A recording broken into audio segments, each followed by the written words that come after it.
Chausserie et Ouais, Valère Vreeling, je crois, il a fait le travail. Valère qui est rentré au banc. Et Zazak qui rentre en zone au lancer. Attention, le premier but des Grenoblois, il est là, comme au Zazak, match il me semble d'hier. C'est Grenoble qui va prendre l'ascendant avec une assist de Nicolas Deschamps sur un but de Nolan Zazak, le numéro 44 qui vient s'illustrer. Qui est plus rapide que la défensive briançonnaise là. Voilà, le rebond, en fait, il s'est un peu fait duper Taros parce qu'il a vu que Bren qui essaye de couper les lignes de passe.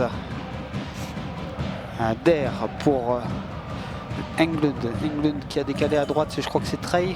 Attention, ça tourne encore bien avec un beau lancer sur la ligne et ils vont. Ah, le but qui a coupé la ligne malgré le. Ouais, effectivement, un but, il s'est donné Léofort pour l'éviter ce but, mais malheureusement c'est à 4 secondes en plus de la fin de la pénalité de Bisson, donc ils vont encore être à 5 contre 4 les Briançonnais pendant une minute, donc il va y avoir encore du feu. On s'installer côté des Grenoblois, on le disait, en supériorité numérique, ils avaient marqué que 2 buts en 3 matchs les Grenoblois, contrairement à Briançon, 3 matchs qui avaient marqué 4 buts, ben là ils sont revenus.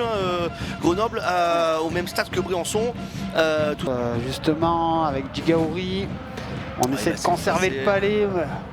Ça a bien tourné effectivement et ça va être récupéré par Pintarik à 47 secondes de la fin de cette supériorité. Nice-Angers donc 1-1.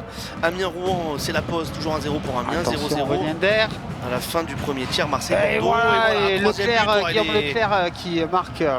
Le numéro 22, Grenoblois, qui vient marquer le 3e but et celui-ci fait mal pour les espoirs briançonnais. On voit les supporters du COP 38 qui n'ont pas fait le déplacement pour très justement bien signifier qu'en pénalité majeure, il n'y a pas de sortie de joueur quand il y a un but. Et en l'occurrence, les Grenoblois sur les Briançonnais, même en zone défensive. 36, on n'a même pas dit, c'est la dernière minute de jeu, 30 secondes à faire. 33 secondes effectivement. Toujours 3-0 bien sûr pour les joueurs de Loup. Qui a toujours le puck, qui décale à Boivin. C'est bien fait, le but, le 4e. C'est Leclerc, le numéro 22 là, qui vient faire encore un peu plus mal à cette équipe des Diables Rouges. On le voit, Taros il est pas super content, on l'a vu hocher la tête, mais voilà, c'est la dure loi du hockey. De la fin du deuxième tiers. C'est un 4e but qui va certainement push sceller ce 4e match. Il sait que ça part côté mitaine, mais voilà, ça va tellement vite que. Encore bouclier de Pintaric là, c'est le deuxième là, en moins de 2. Bien la récupération encore, le numéro 21 là, de Smith qui va essayer de contourner la cache et fait maintenant, il va repartir, retrouver, c'est bien fait, ils s'entendent magnifiquement bien les Grenoblois avec le Weigel pour le deuxième but ce soir du numéro 23. Non pardon, il avait fait une double assist et il vient de marquer son premier but de la soirée, mais son 3e point ici à René Froger. Ça fait 5-0 maintenant, push à 4 minutes de la fin. Ben là, c'est la messe est dite, j'ai envie de dire, et puis il y a déjà même certains supporters qui nous quittent.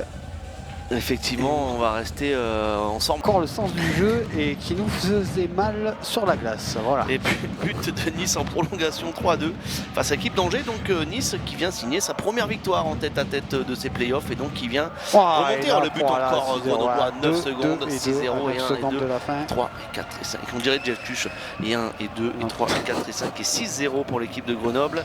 Donc on le disait, 2-1 pour Rouen, donc là potentiellement de 2. C'est bien fait là ce qu'ils ont fait encore Grenoble. Ils ont trompé la vigilance de Taros. Taros il va en faire des coachs.